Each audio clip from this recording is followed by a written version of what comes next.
Nous sommes en guerre.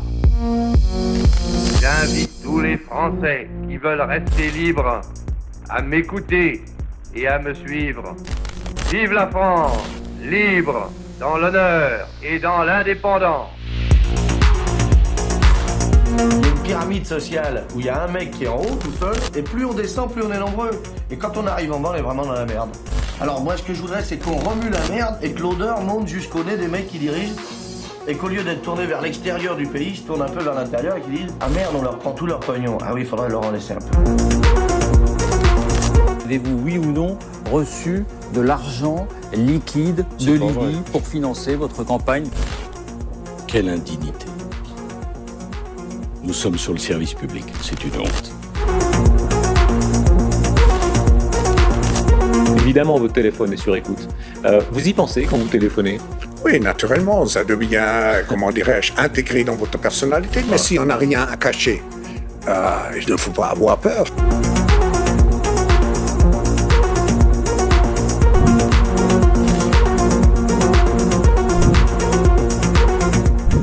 Bonjour notre voix.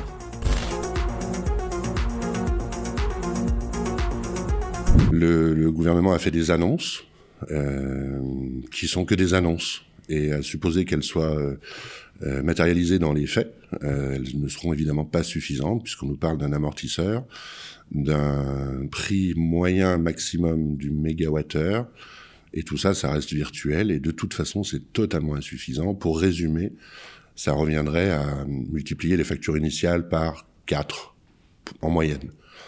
Et ce qu'il faut comprendre, c'est que le poste électricité pour un artisan, c'est très important. C'est comme, par exemple, pour un particulier, c'est comme le loyer, à peu près. On peut faire cette comparaison.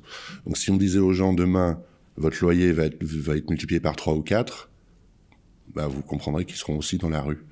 Voilà pourquoi on est dans la rue cet après-midi. Alors, ce qui est annoncé, encore une fois annoncé, c'est un amortisseur, donc qui va permettre d'obtenir ce prix moyen annuel du mégawattheure de 280 €. Et ensuite, de laquelle mesure, il est possible de se connecter au guichet du site des impôts pour obtenir une aide supplémentaire. Mais là, il faut avoir une armée d'experts comptables qui eux-mêmes ont au moins bac plus 12 pour remplir tous les fichiers. Non mais vraiment, c'est une usine, c'est invraisemblable même. Bon, et puis pour obtenir pas grand-chose, notamment une fois qu'on aura payé les comptables qui auront fait le boulot. Donc évidemment que c'est pas suffisant. Clairement, notre position chez Antigone, c'est de dire que l'électricité ne coûte pas plus cher à produire qu'il y a 1 an ou 2 ans, qu'elle est vendue au titre de l'ARENH, enfin c'est un peu compliqué, mais qu'elle est vendue sur le marché européen à 45 ou 46, ou je crois, ou 42, on sait plus trop du coup, le mégawattheure, et qu'on nous la revend à nous 300, 400, 500, 600, donc du coup peut-être 280 en moyenne, encore une fois c'est le en moyenne qui est très important, et que ça va pas du tout, et que à partir du prix de revient, on pourrait fixer du coût de production, on pourrait très bien fixer un prix de vente, une fois que tout le monde a pris sa marge, un prix qui soit en cohérence avec les coûts de production. Ça reste un produit de première nécessité et un produit stratégique, en plus, mais de première nécessité, de toute première nécessité. Alors le gouvernement a fait des choix, on peut pas les discuter, ce sont des choix. On pourrait sortir de ce marché européen, on pourrait prendre d'autres mesures, ils le font pas. Ils ont décidé de maintenir leur position, mais puisqu'ils l'ont décidé et que ça a ces conséquences-là, on estime et on dit que c'est à eux d'assumer ces conséquences, et donc effectivement on veut un bouclier, peut-être le bouclier dont bénéficient les particuliers, mais il est vivant je crois jusqu'à fin juin, et après c'est la grande inconnue, donc c'est pas non plus une véritable solution. Le bouclier c'est notre slogan, on va dire, ce sera certainement notre slogan de la journée, mais l'essentiel c'est d'établir un prix de vente, enfin pour nous un prix d'achat, mais que les fournisseurs aient un prix de vente qui soit cohérent avec le coût de production. Ça semble tellement logique. Le bouclier, c'est ce dont tout le monde bénéficie. C'est les particuliers, par exemple. Ils sont le bouclier qui existait depuis quelque temps, qui a été prolongé sur 2023 jusqu'au mois de juin, et qui garantissait une augmentation pas plus de 4% l'année dernière, et qui ne sera pas plus de 15% à partir du 1er février. 15% de quoi, de quel prix, de quel jour, on ne sait pas trop. Ça reste indéterminé. Mais donc on risque d'avoir des surprises, y compris les particuliers. Donc ça c'est le bouclier avec un grand B, hein, c'est leur bouclier sur lequel ils sont très communicants. Non, ce qui a été proposé sont des reports de charges sociales. Alors on refait les mesures Covid, hein, qui ont été dramatiques. Donc on propose aux artisans de pas payer leurs charges sociales, par exemple, immédiatement, mais de les différer et de les payer plus tard, mais qui seront à payer en plus des charges sociales de la période pendant laquelle ils vont finalement les payer. Donc on est en plein dedans pour celles qui ont été décidées pendant la crise sanitaire. C'est-à-dire que nous on paye tous en ce moment des charges URSSAF incroyables parce qu'on a celle du mois en cours et celle de la période à rattraper, donc c'est énorme. Donc voilà ce qu'on leur propose. Donc c'est pas du tout des aides en fait, c'est pas du tout. Puis je me demande même si on va pas leur proposer aussi pourquoi pas un PGE encore une fois c'est-à-dire un prêt. Endettez-vous pour payer vos factures d'électricité. D'ailleurs on a des collègues qui le font. Il y en a qui prennent des crédits pour payer leurs factures. Je sais pas si vous vous rendez compte. Enfin on marche sur la tête. Donc on invente des mesures pour essayer de lutter. Les pauvres, ils bossent, on travaille la nuit. Encore une fois, hein, c'est les restaurateurs, les boulangers, les traiteurs, les poissonniers, les fleuristes, les coiffeurs, les garagistes, les pressings, enfin tous les consommateurs d'énergie. Donc c'est très compliqué. Alors ils travaillent la nuit, par exemple. Les pressings, ils ont décidé de travailler. Ils font du repassage et ils font tourner les machines la nuit, entre 23h et 6h du matin. On est dans les heures creuses. Donc c'est là où ils font tourner les machines, où ils font le repassage. Enfin, c'est pas humain. c'est pas pour ça qu'on a créé nos affaires. C'est pas pour ça qu'on a créé nos boutiques. C'est pour vivre normalement, décemment et sans rien trop demander à personne, mais vivre dans notre travail et pas dans des conditions d'esclavage. Enfin, vraiment, d'autant que ces mesures-là, ces dispositions-là, vont pas suffire. Ça va pas suffire. Les augmentations sont tellement énormes, multipliées par 4 ou 3, enfin, même par 2, ça passe pas. C'est quelqu'un qui a une facture d'électricité à 1 000 €, 1 500 € par mois, même si on la double, ben c'est 3 000. Enfin, c'est un salaire.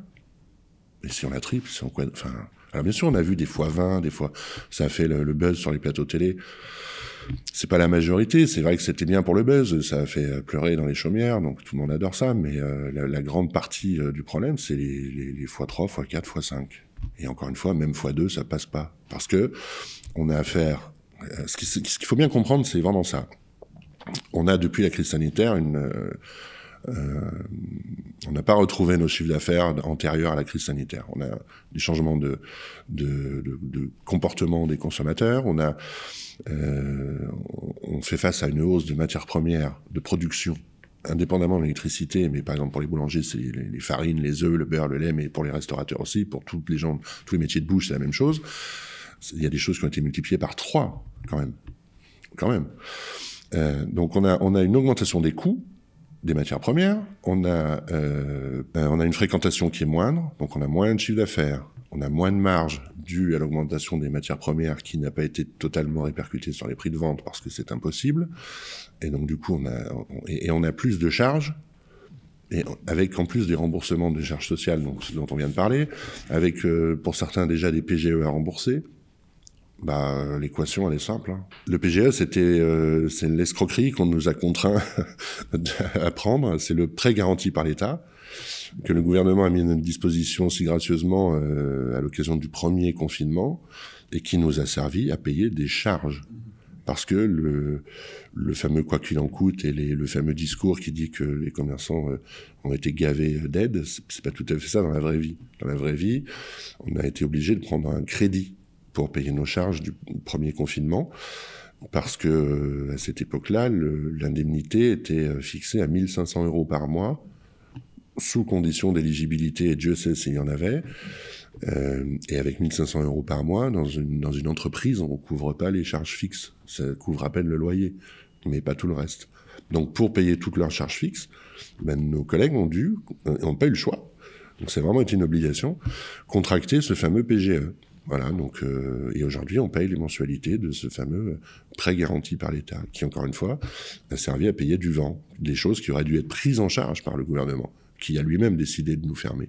Donc la responsabilité, elle incombe encore une fois au gouvernement, on y reviendra, mais Mais nous, on parle de ce principe-là. C'est celui qui est responsable qui assume. C'est tellement simple. De toute façon, tout le monde est menacé. Personne passera entre les gouttes, pour le coup. Et ça va jusqu'à...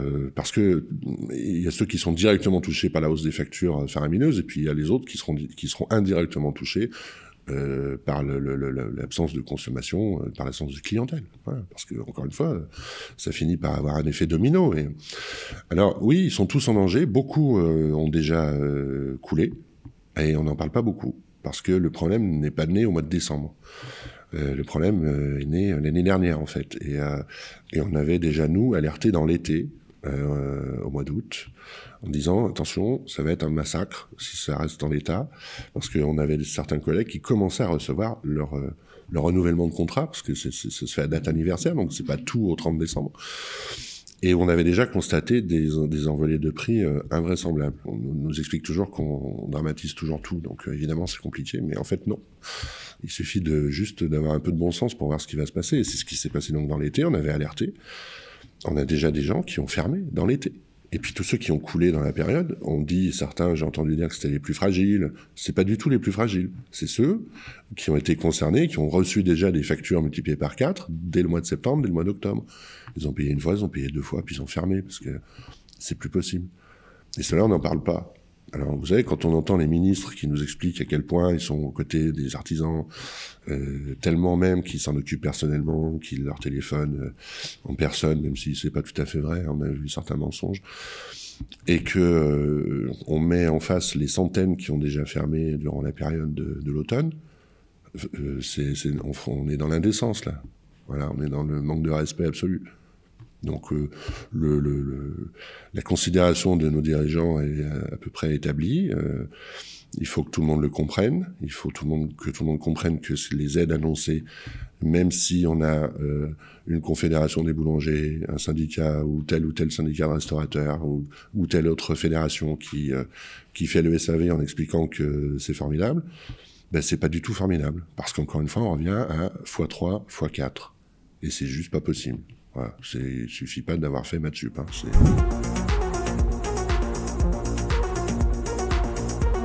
ouais, non, alors c'est ça, on nous donne des chiffres de défaillance d'entreprise, ce qu'on appelle les défaillances, et d'ailleurs qui est en forte hausse sur 2022. Donc c'est les plans de redressement, les plans de sauvegarde, les liquidations, les faillites, enfin ça c'est ce qui est comptabilisé. Les cessations volontaires d'activité ne sont pas comptabilisées, puisque ce sont des artisans, des commerçants, des entreprises, qui, voyant arriver les problèmes, décident de l'anticiper, parce que souvent ils ont des cautions personnelles, ils ont des biens, ils ont des choses à protéger, et donc ils anticipent et ils disent, moi j'arrête, donc je paye ce que je dois à tout le monde, avec ce que j'ai, et je ferme ma boutique, et je fais une cessation d'activité volontaire. Donc ça passe pas dans la comptabilisation des défaillances. Et a priori, il semblerait que sur 2022, on soit à peu près à 200 000. Donc on nous parle de 50 000 faillites, mais on ne nous parle pas des 200 000 cessations d'activité, qui sont beaucoup plus importantes. Et on préfère nous parler des 1 million d'emplois créés, dont la plupart sont créés sous forme de micro-entreprises, parce que les gens ne sont plus indemnisés par le chômage et n'ont plus le choix que d'essayer de faire autre chose. Et donc on les envoie... j'allais dire à l'abattoir pour, s'ils ont un peu de chance, 300, 400 euros de revenus par mois. Et eux vont venir grossir les rangs de ce qu'on appellera des défaillances. Voilà. Non, c'est dramatique, cette situation est dramatique. Alors ça s'arrêtera au mois de juin, a priori, le fameux bouclier. Donc on part vraiment de loin, quoi. Et puis c'est la même chose pour le gaz. On parle pas du gaz. Le tarif réglementé, on bénéficie tous de particuliers et professionnels d'un tarif réglementé sur le gaz. Ça s'arrête fin juin. Et à partir de juillet, le tarif réglementé n'existe plus. Donc on va nous quadrupler, nous quintupler le prix du gaz pour tout le monde. Donc c'est sans fin. Et à un moment, il faut que tout le monde réagisse et prenne conscience que là, on va dans un mur, mais violent. Et tous ceux qui ont fermé, encore une fois, ils l'ont pris déjà. Donc on doit avoir un peu de respect pour eux, et on doit se battre aussi pour eux, parce que c'est juste pas tenable. Et surtout ne pas tomber dans le panneau on va faire de la pédagogie, parce que c'est le refrain du moment, là. On va faire de la pédagogie parce que les artisans n'ont pas compris les aides, et donc ils les demandent pas. Ben non, ils sont pas cons, ils sont pas idiots, c'est juste inutile. Voilà, donc il n'y a pas de pédagogie à faire. On a tous très bien compris la situation et on a tous très bien compris que ces aides n'en sont pas, qu'elles n'auront aucune efficacité et c'est pas la peine de nous faire perdre encore du temps et de compter encore tous les jours des cadavres. Parce que pendant ce temps-là, on compte tous les jours des gens qui coulent. C'est toute leur vie, hein, c'est pas rien. Ils travaillent sur les marges, ils travaillent aussi sur l'étranglement de leurs fournisseurs, ils ont plus de leviers hein, et moins de scrupules. Et puis ils ont surtout de bien meilleures solutions pour ventiler les hausses qu'ils subissent, même si eux les ont anticipées bien avant, puisqu'ils ont aussi les moyens de le faire. Et puis ils les ventilent différemment, donc c'est évident qu'on retrouve dans la grande distribution, pour parler de la boulangerie, on retrouve la baguette à 80 centimes, à 70 centimes, voire même à 30 centimes après création d'un bon d'achat sur la carte fidélité ou je sais pas trop quoi, enfin bon. Donc ça pour eux c'est un produit d'appel, ils sont en train de nous siphonner en fait les artisans de centre-ville ou de petits commerces. Et c'est bien pour ça que c'est la consigne qui a été donnée par les représentants officiels, ou en tout cas établis, de dire il suffit maintenant de monter un peu les prix, mais ça marche pas. Ça peut pas marcher. C'est une concurrence qui est pas saine, je sais pas si elle est déloyale ou loyale, mais en tout cas elle est pas saine. Parce qu'encore une fois, ces produits-là pour eux sont des produits d'appel, donc les gens iront de plus en plus supposer que les boulangers tombent dans ce piège de dire on va monter nos prix et puis on va absorber comme ça les coûts. Ouais, mais les gens, ils vont aller au supermarché, ils vont acheter leur baguette en même temps qu'ils achètent autre chose. Tant pis, c'est un peu de moindre qualité, hein, ben voilà. Et du coup, le boulanger, il va perdre son volume. Donc en plus du reste, il va perdre encore du volume d'affaires. Donc c'est une spirale en fait, c'est insoluble. C'est insoluble, sauf à dire on bloque les prix. Voilà, ce qu'on préconise, hein, c'est le fameux bouclier. En tout cas, nous, depuis le début, on dit on arrête de se faire prélever le montant de nos factures sur nos comptes, on stoppe les prélèvements, on paye par virement, et on paye ce qu'on peut, quand on peut. On reprend la main sur nos trésoreries, parce que des gens qui ont habituellement 1 500 € de facture et qui doivent payer 18 000, quand ils ont le prélèvement, c'est trop tard. Voilà, donc pour pouvoir engager un rapport de force, il faut déjà faire ça. Suspendre les prélèvements. Il n'y a rien d'illégal, hein. Le prélèvement automatique n'a jamais été un moyen de paiement universel et obligatoire. Et puis ensuite, eh bien, on va payer le prix juste. Donc c'est ce qu'on demande, nous, le prix juste, hein, on en parlait au début, c'est le coût de revient d'électricité, la marge de tout le monde, hein, y compris des fournisseurs fantômes, hein, artificiels. Et puis du coup, on arrive à un prix juste. C'est ce qu'on veut, nous, le prix juste. Et pas autre chose. Et donc on l'appliquera, de toute façon ce sera de gré ou de force, puisque, en tout cas nous c'est ce qu'on conseillera, puisque les gens vont couler, donc ils n'auront pas le choix. Ce sera leur seul... Et puis ensuite on va saisir les médiateurs du service de l'énergie du gouvernement, et puis on va proposer des mesures collectives, des plans de sauvegarde, on va faire tout un tas de choses pour protéger les entreprises, parce que tout ça personne n'en parle, et puis je pense qu'on va aller titiller l'État aussi sur sa responsabilité dans tout ça, parce qu'il on n'a pas trop parlé du seuil du compteur électrique de 36 kVA qui détermine le tarif bleu, le tarif jaune. Le bouclier, hein, dont on parlait tout à l'heure, donc qui garantit, entre guillemets, une hausse maxi de 15% à partir du 1er février, là, n'est accessible qu'aux artisans qui ont un compteur électrique d'une puissance inférieure ou égale à 36 kVA. C'est ce qu'on appelait avant le tarif bleu. Ce qu'ont les particuliers. Au-delà de 36 kVA, c'est ce qu'on appelait avant le tarif jaune. Et tous ces gens-là, et donc beaucoup, c'est 80% par exemple de la boulangerie, c'est peut-être 60% de la restauration, enfin bon. Et ceux-là ne sont pas concernés par le bouclier. Donc on retombe dans l'amortisseur des 20% le calcul d'apothicaire. Donc entre les deux, puisqu'il y a des structures qui ont moins et d'autres qui ont plus, ben entre les deux, il n'y a pas le même traitement. Donc on est en plein dans une véritable rupture d'égalité, quoi. Si là ça ne l'est pas, ça ne l'est jamais. Donc là aussi, il va falloir creuser ça, vraiment.